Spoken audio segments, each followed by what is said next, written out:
Sorry.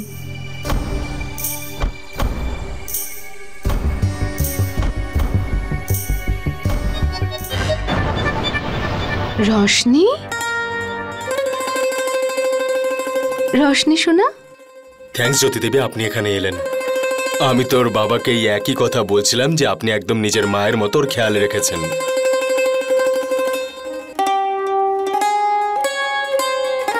কিন্তু ওর বাবা আবার কোথায় গেল? কিছুক্ষণ আগেই ছিলেন এখানে, তারপর চলে গেলেন। আপনি একটু আগে এলে ওনার সাথে দেখা হয়ে যেত। ইয়েস ম্যাম, বলুন কেন ডেকেছেন আমাকে? কবির, হাই। আমি একটা সিদ্ধান্ত নিয়েছি, তোমাকে আমার পাশে থাকতে হবে। অ্যাকচুয়ালি রোশনির বাবাকে কোনো একটা কাজে বাইরে যেতে হচ্ছে। উনি খুব রিকোয়েস্ট করেছেন রোশনিকে যেন আমরা এক রাতের জন্য আমাদের কাছে রাখি। আমি হ্যাঁ বলে দিয়েছি। আর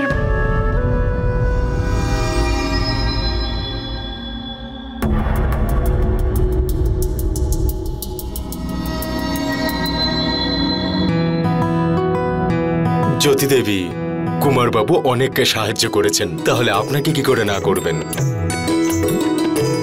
কিছু ফর্মালিটিস রয়েছে যেগুলো করতে হবে।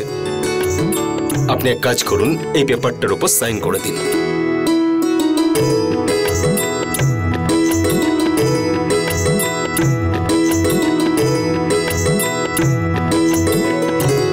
আচ্ছা, ওর বাবার নাম কি আর থাকেন কোথায় উনি? উনি কোথায় থাকেন সেটা তো আমি জানি না, কিন্তু ওনার নাম, এক মিনিট।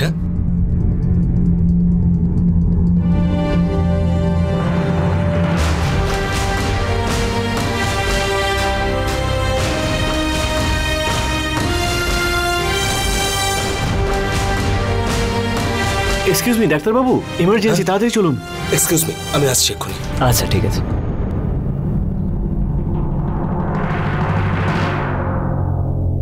এই যে ওর জামা কাপড় আর ওষুধ, এই নিন। Thank you. Thank you. চলো। কবির, এটা সেই বাচ্চাটাই না যার সাথে দেখা করতে জ্যোতি হসপিটালে গিয়েছিল? হ্যাঁ কাকিমা। তাহলে কেন এনেছিস ওকে এই বাড়িতে? আসলে কাকিমা, ওর বাবাকে কোনো একটা দরকারি কাজে বাইরে যেতে হতো, তাই উনি আমার কাছে রিকোয়েস্ট করেন যে একটা দিন যেন ওকে আমাদের সঙ্গে রাখে। ওনার রিকোয়েস্ট মেনে নিলে, কিন্তু আমাকে জিজ্ঞেস করার প্রয়োজন মনে করলে না। কাকিমা, এটা অনেক ছোট ব্যাপার। এটা ছোট ব্যাপার নয়, অপমান করা হয়েছে আমায়। এই বাড়িতে আমার কথা কেউ শোনেই না, সবাই নিজের মর্জি মতো চলছে। কাকিমা, আমার এই কাজে যদি আপনি দুঃখ পেয়ে থাকেন তাহলে আমি আপনার কাছে ক্ষমা চাইছি আর অনুমতিও চাইছি। আমি এটার অনুমতি দেব না যে এই বাচ্চাটা এই বাড়িতে থাকুক। জানি না কে ওর বাবা মা, কার রক্ত বইছে, বংশ পরিচয় কি। এই বাড়িতে যাকে তাকে থাকার অনুমতি দেব না আমি। ধর্মশালা নয় এটা। কাকিমা, আপনি এই বাচ্চাটার ব্যাপারে কি কথা বলছেন? বাচ্চারা তো ঈশ্বরের রূপ হয়, ওরা আবার জাত ধর্মের কি বোঝে? এইটুকুই কি যথেষ্ট নয় যে ও একজন মানুষ? আবার ভাষণ দেওয়া শুরু করে দিলে তুমি। ভুল তুমি করেছো আর বলছো আমি ভুল করছি। কাকিমা, এই মহলে যে দরজাগুলো আছে না, এটা সবসময় সেবা আর সাহায্য করার জন্য খোলা থাকে। এমনিতে জ্যোতি তো ক্ষমা তো চেয়ে নিয়েছে, কিন্তু আমার মনে হয় না জ্যোতি রেশমিকে এনে কোনো ভুল কাজ করেছে।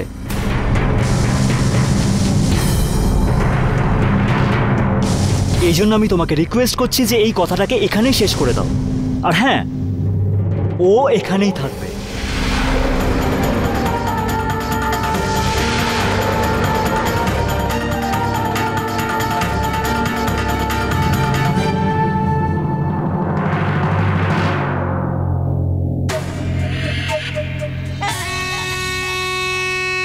আমাদের বাড়ির ছেলেকে আমার বিরুদ্ধে করলে তুমি। রেশমির সাথে বিয়ে দিয়ে তুমি এটা ভেবেছো যে তুমি যেটা চাইবে সেটাই হবে এই বাড়িতে। এর জন্য তোমায় আফসোস করতে হবে জ্যোতি। কাকিমা, আপনি আমাকে একদম ভুল বুঝছেন। খুব শখ না তোমার সমাজ সেবা করার? তাহলে যাও, কোনো অনাথ আশ্রমে রেখে এসো একে।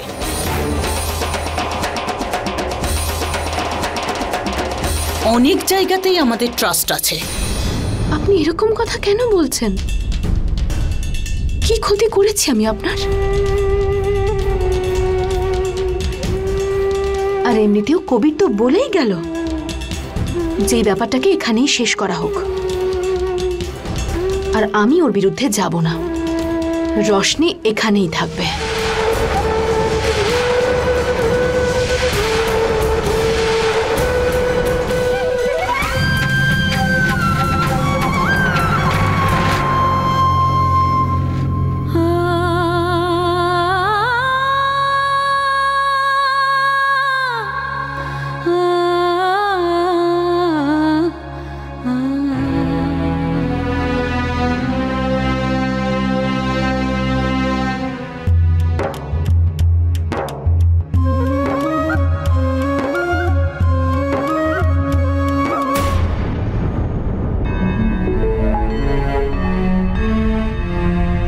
এটা কি করে হতে পারে?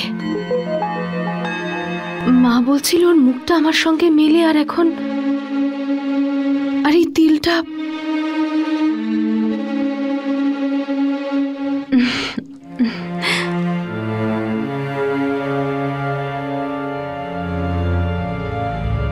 আরে মেজদি, এসো না।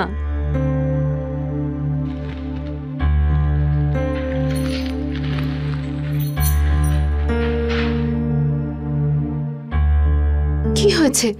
তুমি তো কখনো এভাবে চুপচাপ থাকো না। কিছু চলছে তোমার মনে? না,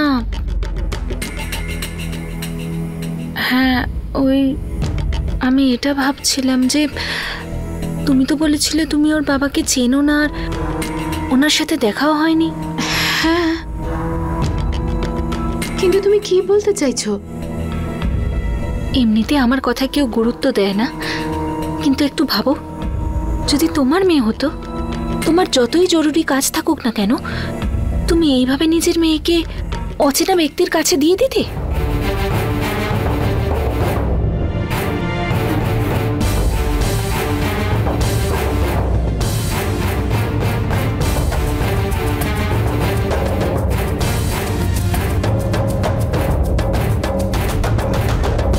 আরে না না দিদি, আসলে যেভাবে আমি বাচ্চাটার খেয়াল রেখেছিলাম না, ওর বাবার হয়তো মনে হয়েছে যে উনি ওকে আমার ভরসায় রেখে যেতেই পারেন।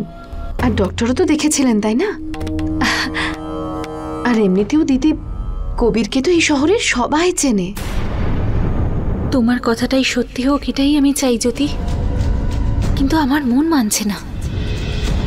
এমন কি জরুরি কাজ থাকতে পারে যে কোনো বাবা তার সন্তানকে এইভাবে ছেড়ে রেখে চলে যায়? বিশ্বাসই হচ্ছে না। পঙ্কজ বাবু, আমি এই ব্যাপারটা বুঝতে পারলাম না। আপনি বলেছিলেন বলেই আমি কুমার বাবু, জ্যোতি দেবী সবাইকে মিথ্যে বললাম, কিন্তু এখনো পর্যন্ত আমি এটা বুঝতে পারছি না যে আপনি একজন অচেনা ভদ্র মহিলাকে নিজের সন্তান কিভাবে দিয়ে দিলেন।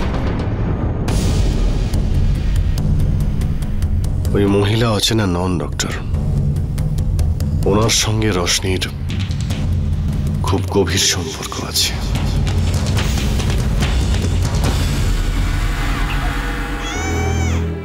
রেশমি,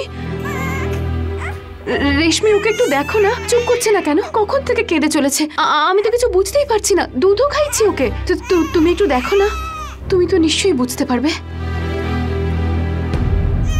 কতক্ষণ আগে খাইয়েছিলে? 3 ঘন্টা হয়ে গেছে। অনেকক্ষণ ধরে খেলছে, কিন্তু হঠাৎ করে এখন। এদের প্রতি 2 ঘন্টায় খেতে দিতে হয়। খিদেই পেয়েছে ওর, আর দেখো না ঘুমও পাচ্ছে। এখন ওকে আমি খাওয়াচ্ছি, খেতে খেতে ঘুমিয়ে পড়বে, দেখো।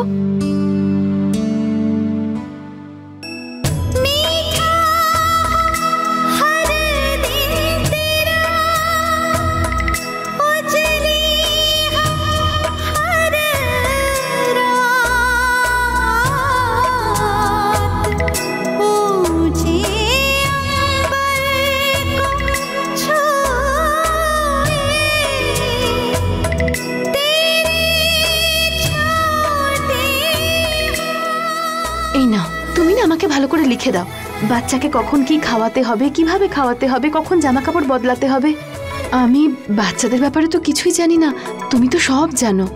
দিদি তুমি কত কিছু লিখতে বলছো, ও তো একদিনের জন্য এসেছে না।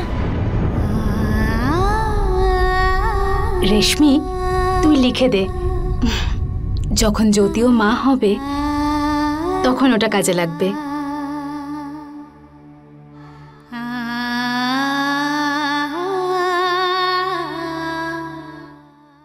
আরে আরে আরে কাঁদে না, আমি এখানেই আছি।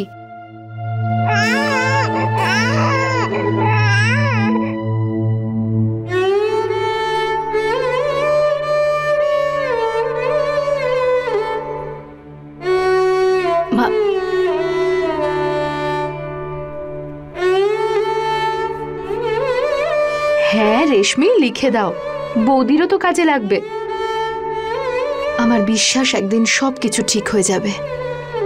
এসো না, এবার তুমিও প্র্যাকটিস শুরু করে দাও।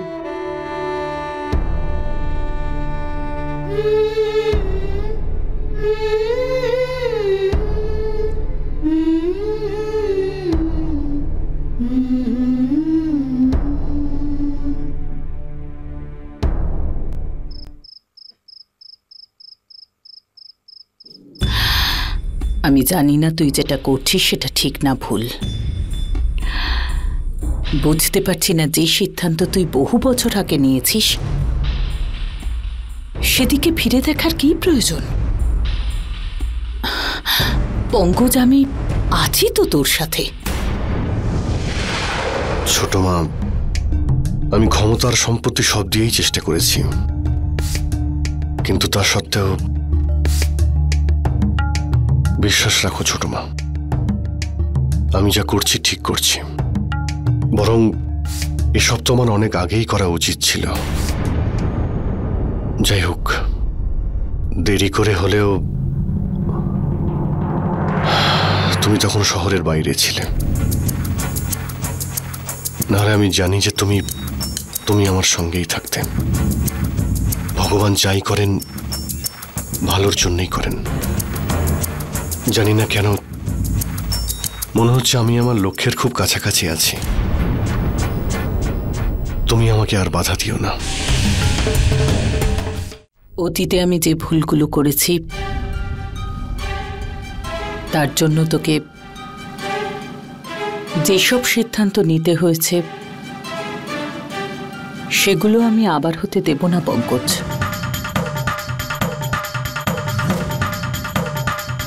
উদয়পুরে তুই তোর অতীতের সাথে লড়েছিস, কষ্ট পেয়েছিস। যোধপুরে এলাম যাতে তুই একটু শান্তিতে থাকতে পারিস। আমি ভাবিনি যে এখানে এইসব হতো না। যদি নিলাম, তুমি ওর নাম মুখেও আনবে না ছোট মা।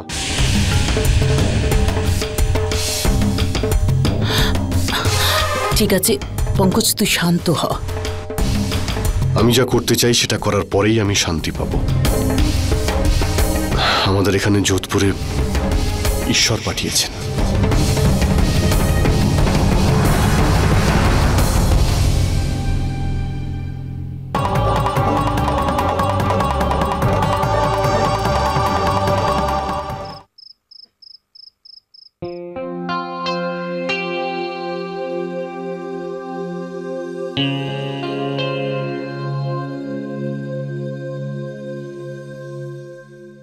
জ্যোতিষ,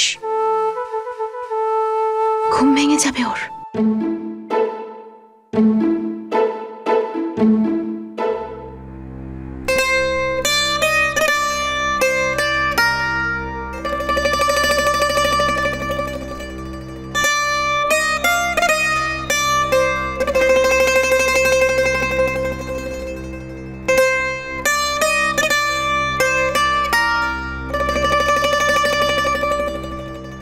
আরে কি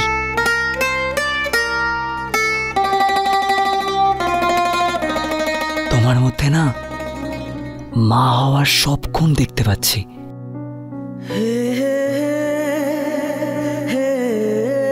আমি চাই যে আমাদের মাঝে যে জায়গাটা আছে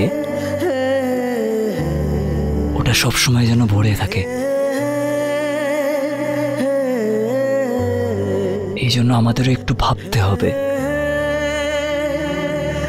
আই মিন কিছু করা দরকার।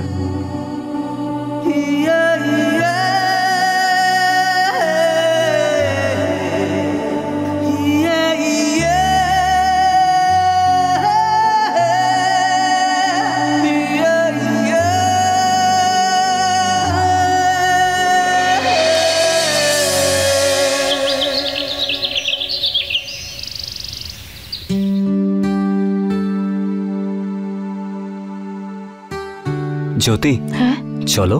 আর একটু থাকি না এখানে, ওই ওর বাবা চলে আসুক, তারপর দেখা করে চলে যাব।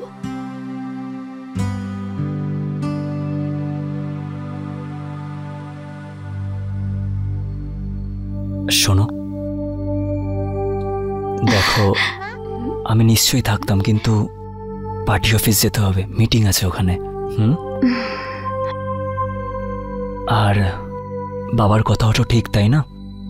ইলেকশনের ব্যাপার আছে, সেন্সিটিভ ইস্যু আছে, মানে আমাদের সুযোগ নেওয়ার জন্য বা আমাদের ক্ষতি করার জন্য তোমাকেও তো কেউ কিছু করতে পারে।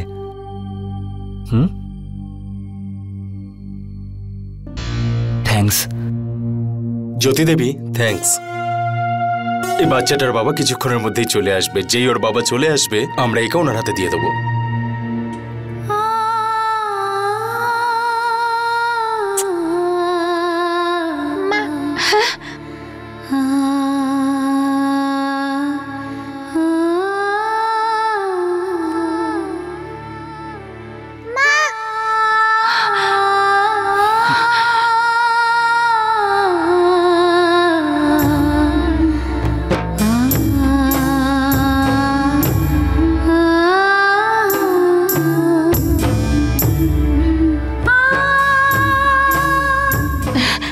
বাই বাই করে দাও।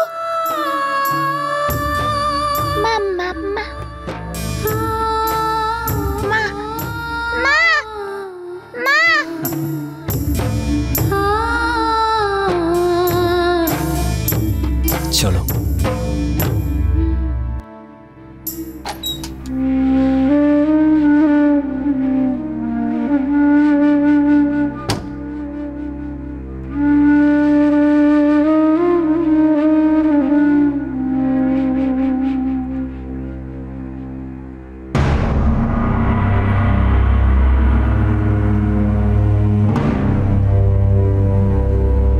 আরে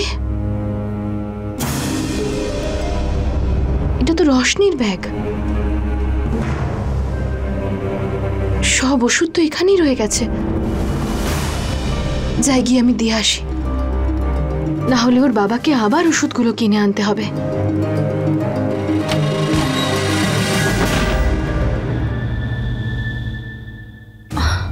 সরি দিদি।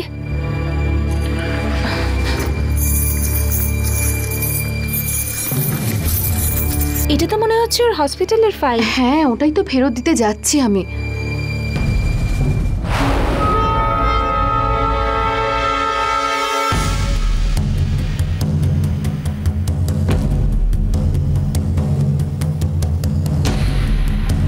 রশনি বশিষ্ঠ,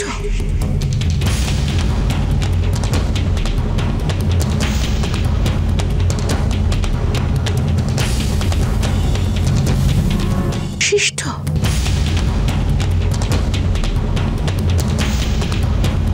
কি হয়েছে দিদি? এমন কি লেখা আছে এই ফাইলে যে তুমি সব ঠিক আছে তো?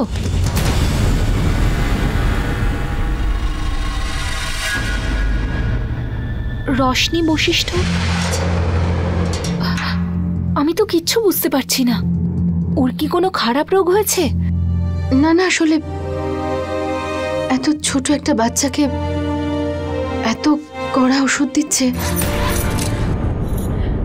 আরে দিদি, ও যাতে সুস্থ হয়ে যায় তাই জন্য এতগুলো ওষুধ দিয়েছে, নাকি অন্য কোনো ব্যাপার? না, আমি তো শুধু এই জন্য এসেছিলাম, আমি এটা জানতে চাইছিলাম আজ কি রান্না করব। যেটা যেটা ভালো লাগে বানাও। আশা দিদিকে জিজ্ঞাসা করে নাও না।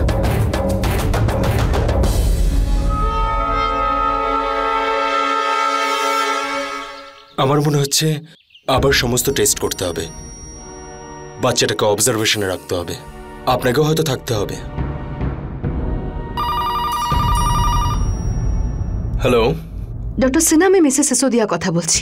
ওই রশনি কোথায় আছে? ওর বাবা এসেছে? উনি তো ওকে নিয়ে চলে গেছেন। ওনার নাম কি? মিস্টার বশিষ্ঠ।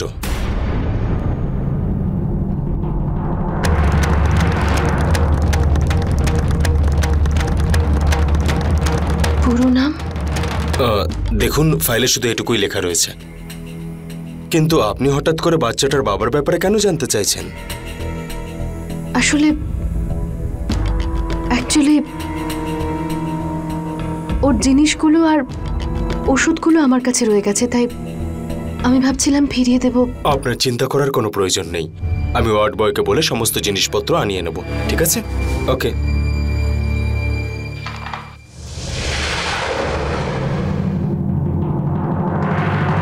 এখনো কিন্তু আমি এই ব্যাপারটা বুঝতে পারছি না মিস্টার বশিষ্ঠ, যে আপনি চাইছেনটা কি। আপনি বলেছিলেন বলে আমি মিথ্যা বলেছি, আপনার কথা মতো বাচ্চাটাকে ওনার কাছে পাঠালাম, আর আপনার কথা মতোই আমি এটা বললাম যে আপনি বাচ্চাটাকে নিয়ে চলে গেছেন। দেখুন ডক্টর, একবার রশনিকে সুস্থ হতে দিন। আপনি এটা ধরে নিন যে আমার লক্ষ্যের খুব কাছাকাছি আছি আমি। জ্যোতির রশনির সঙ্গে সময় কাটানোর খুব প্রয়োজন ছিল। কিন্তু কেন? আপনি তো ওনার সাথে দেখাও করতে চান না? দেখা করব, অবশ্যই দেখা করব, কিন্তু সময় আসলে। আপনি ধরে নিন যে এটা পার্সোনাল ব্যাপার। দেখুন, আপনি আপনার কাজের ফিস অবশ্যই পাবেন।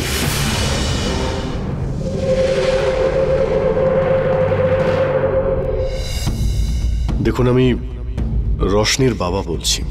ডক্টর আমাকে বললেন যে কিভাবে আপনি আমার মেয়ের সেবা করেছেন। যদি তোমার মেয়ে হতো, তোমার যতই জরুরি কাজ থাকুক না কেন, তুমি এইভাবে নিজের মেয়েকে অচেনা ব্যক্তির কাছে দিয়ে দিতে? এই সন্তানের উপরে তোমার যতটা অধিকার ততটা আমারও। আমার সন্তানকে কেউ আমার কাছ থেকে কেড়ে নিতে পারবে না। যতক্ষণ না এই সন্তানকে আমার হাতে তুলে দিচ্ছ, তুমি কোথাও যেতে পারবে না। ছাড়ো আমার হাত, হাতটা ছাড়ো আমার, ছাড়ো হাতটা।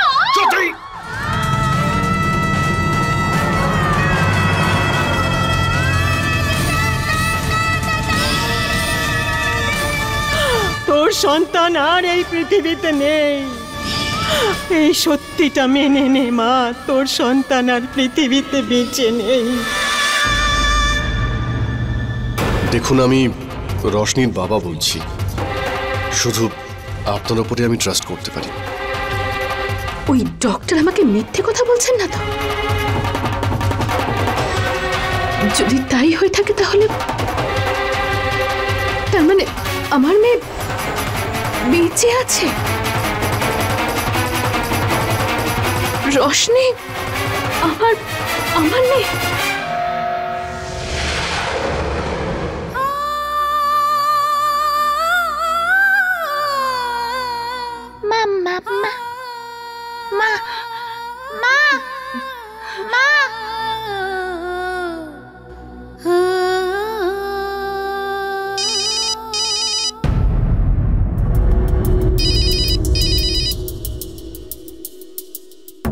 হ্যালো হ্যালো জ্যোতি, আমি ঠাকুমা বলছি রে। আমি প্রণাম নিও। নমস্কার মা, ভালো থাক। ঈশ্বর তোর সব আশা পূরণ করবে। কেমন আছিস মা? আমি ঠিক আছি। আমি আরে ভালো আছিস তো? তোর বলার মধ্যে এত সংকোচ কেন? কি হয়েছে মা তোর? জ্যোতি, চুপ করে আছিস কেন? একটু কথা বলবো? আরে বল না মা, কি হয়েছে?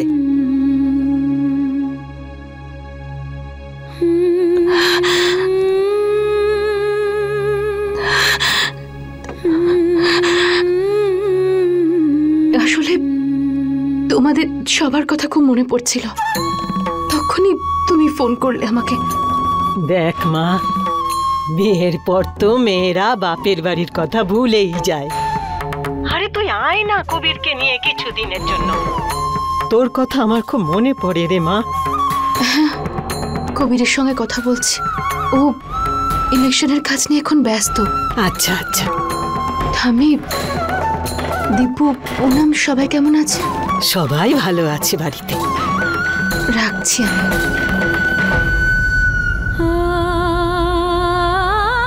আমি ঠাম্মিকে বলতেই পারলাম না। আমার ধারণাটা তো একটা অদ্ভুত স্বপ্নের মতো মনে হচ্ছে আমার। আমার আমার মেয়ে রোশনি।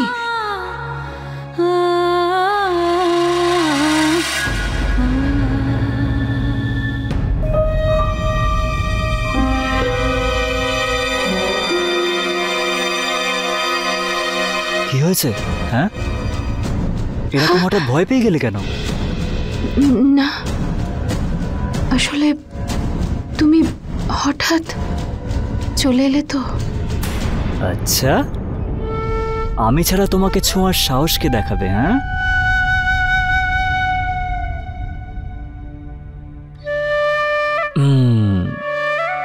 আমার স্ত্রীর মাথায় কিছু না কিছু চলতেই থাকছে, ভাবতে থাকছে কিছু একটা।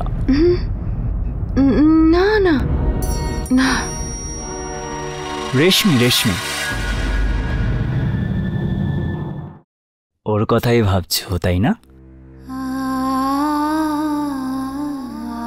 2 দিনে তুমি ওর এতটা কাছে চলে এসছো যে এই সময় আমি তোমার এতটা কাছে আসতে পারিনি।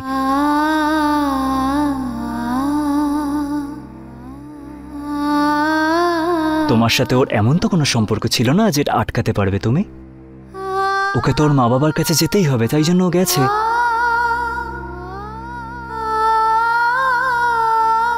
তুমি ঠিক আছো?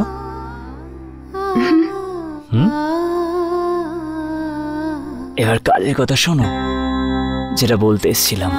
আমাকে জেসেলমেরের কিছু গ্রামে যেতে হবে, ওখানে অনেক লোকজনের চিঠিও এসছে, ওনাদের কথা শুনতে হবে, ওনাদের সাহায্য করতে হবে, তাই জন্য যেতে হবে। খুব ভালো কথা। কতদিনের মধ্যে আসবে তুমি? মনে হয় 2-3 দিন লেগে যাবে। হ্যাঁ, কবির, তুমি তো বাড়িতে থাকবে না। মাও ফোন করেছিল আমাকে। আমারও খুব ইচ্ছে করছে আমি 2-1 দিনের জন্য বাপের বাড়ি ঘুরে আসবো।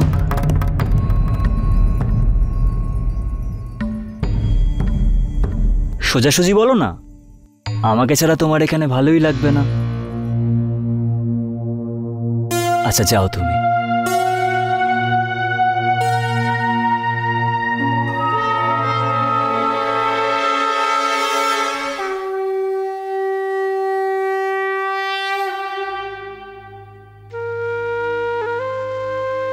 হে মা দুর্গা, তুমি আমাকে ক্ষমা করে দিও।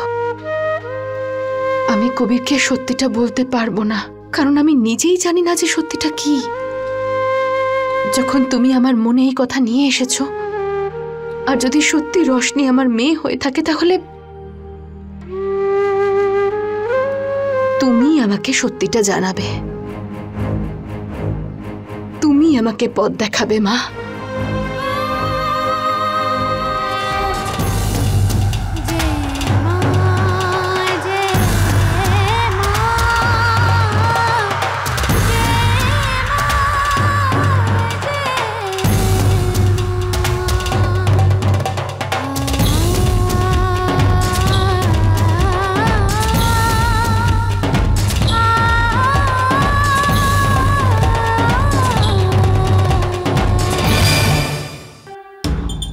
আমি আমার বাপের বাড়ি যাব না,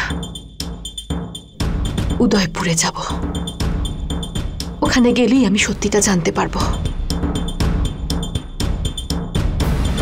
অনেক কষ্ট পেয়েছি আমি আমার সন্তানের জন্য, আর এখন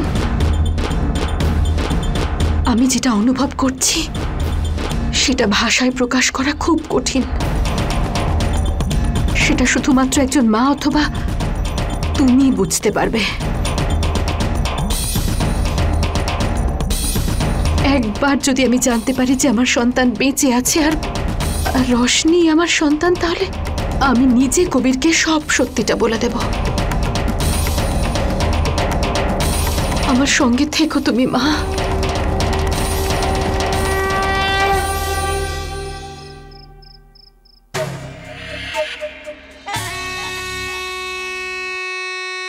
কোথায় যাচ্ছ জ্যোতি?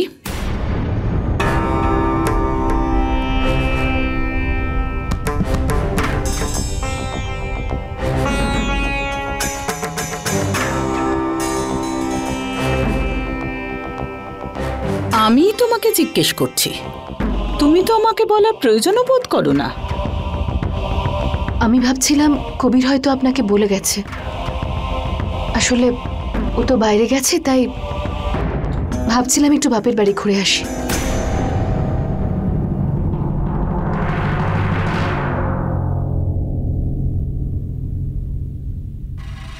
জ্যোতি, হঠাৎ করে এইভাবে বাপের বাড়ি যাচ্ছ, সবকিছু ঠিক আছে তো?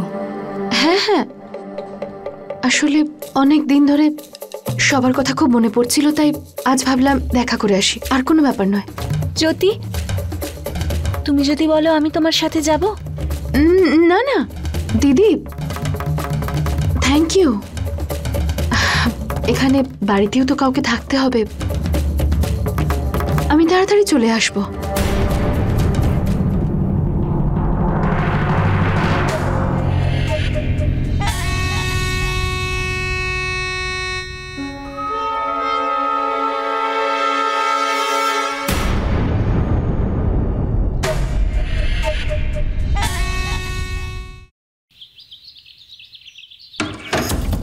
ডক্টর বাত্রা, আমার আপনার সঙ্গে একটু কথা আছে। মিসেস জ্যোতি বশিষ্ঠ, আপনি এখানে? আপনাকে মেডিসিন লিখে দিচ্ছি।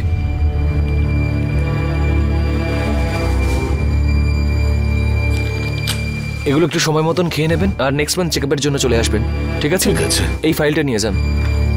হ্যাঁ ঠিক আছে।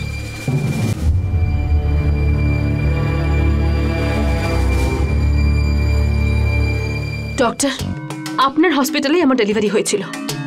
আমি আমার সন্তানের ব্যাপারে জানতে চাই। মানে আমরা তো আপনাকে বলেইছিলাম যে বাচ্চাটার প্রিম্যাচিউর ডেলিভারি হয়েছিল, আর বাচ্চাটাকে বাঁচানো যায়নি। আমি সেই রিপোর্টসগুলো দেখতে চাই। আমি জানতে চাই যে আমার সন্তানের মৃত্যু কী কারণে হয়েছিল। আপনি আঘাত পেয়েছিলেন আর সিঁড়ি দিয়ে পড়েও গিয়েছিলেন। এক্সকিউজ মি, আমার একটা ডেলিভারির জন্য যেতে হবে, আর আর্জেন্ট চেকআপ আছে। ডক্টর, আপনি আমার থেকে কিছু লুকোচ্ছেন না তো? দেখুন, আমি কিছু কেন লুকাতে যাব? আপনার পরিবারের সবাই ছিল ওখানে, সবাই ছিল, সবাই জানে এটা। আর এমনিতেও ঘটনাটা ঘটেছে 18 মাস হয়ে গেছে। যদি আপনি আমার কাছে আগে আসতেন, তাও আপনাকে রিপোর্টসগুলো দেখাতে পারতাম, কিন্তু এখন কিছু করতে পারবো না, সরি।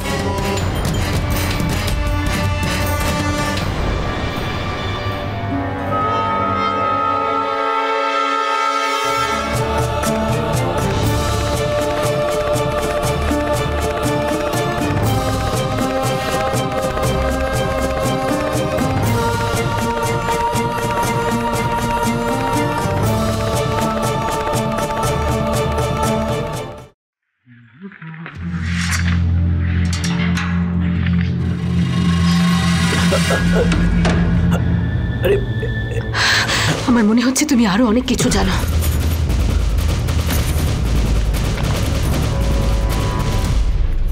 দেখো, তোমারই লাভ হবে। তোমাকে শুধু আমাকে সাহায্য করতে হবে। আমি জানি হসপিটালে 10 বছরের রেকর্ডস রাখা হয়।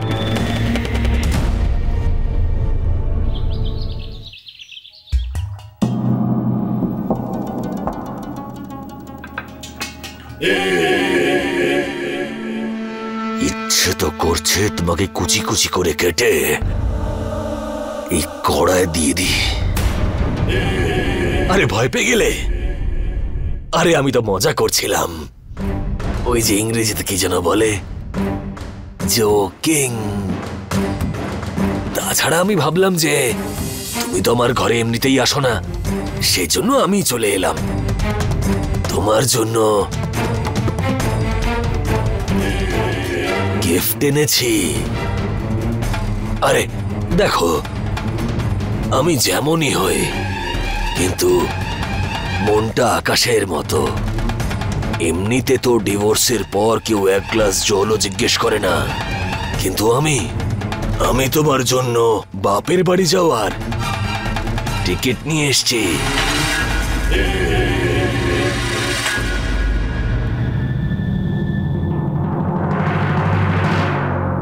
আরে কি ব্যাপার, এত ঘাম দিচ্ছে কেন? আরে এসি টিকিট, গরম লাগবে না? সুমের, আরে না না না না না না, থ্যাংক ইউ বলার কোনো প্রয়োজন নেই, এটা তো আমার দায়িত্ব। তাছাড়া যদি কোথাও একটা গেছে, পেছন পেছন তুমিও বেরিয়ে পড়তে পারো। তো যে কাজটা 2-1 দিনের মধ্যে হতে চলেছে আজই করে ফেলো, না হলে যে কথাটা ইয়ার্কের ছলে বলেছিলাম সত্যি হতে সময় লাগবে না।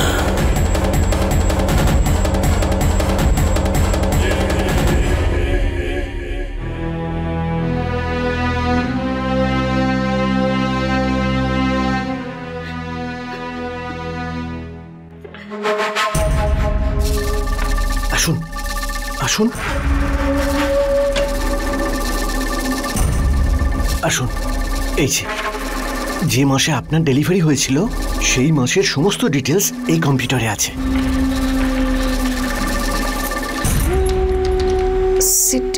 City hospital. যেদিন আপনার ডেলিভারি হয়েছিল সেই দিন এই হসপিটালে 3 জন বাচ্চার জন্ম হয়, আর তাদের মধ্যে একজন বাচ্চা মৃত জন্মেছিল। এটা তো কোড ওয়ার্ড চাইছে। সেটাও চুরি করে নিয়ে এসেছি তো। এই নিন, এটা প্রথমটার। ধন্বন্তরী গাথা।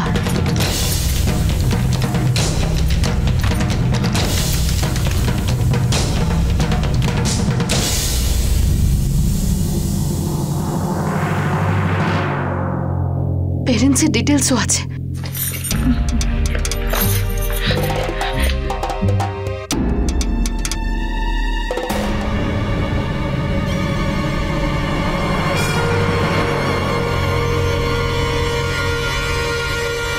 হ্যালো, আমি সিটি হসপিটাল থেকে বলছি, যেখানে আপনার ডেলিভারি হয়েছিল। আপনার বাচ্চা এখন কেমন আছে? একেবারে সুস্থ আছে, খুব ভালো আছে, এখন তো হাঁটতেও শিখে গেছে। ঠিক আছে, থ্যাংক ইউ।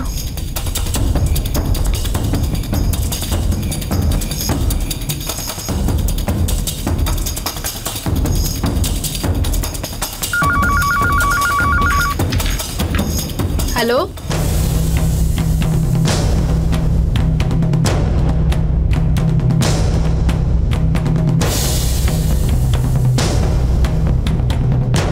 এসব কি মজা করছেন? একে তো আমার মেয়ে জন্মানোর পরেই মারা গেছে, আর আপনি ওর ডিটেলস জিজ্ঞেস করছেন। লজ্জা করেন আপনার?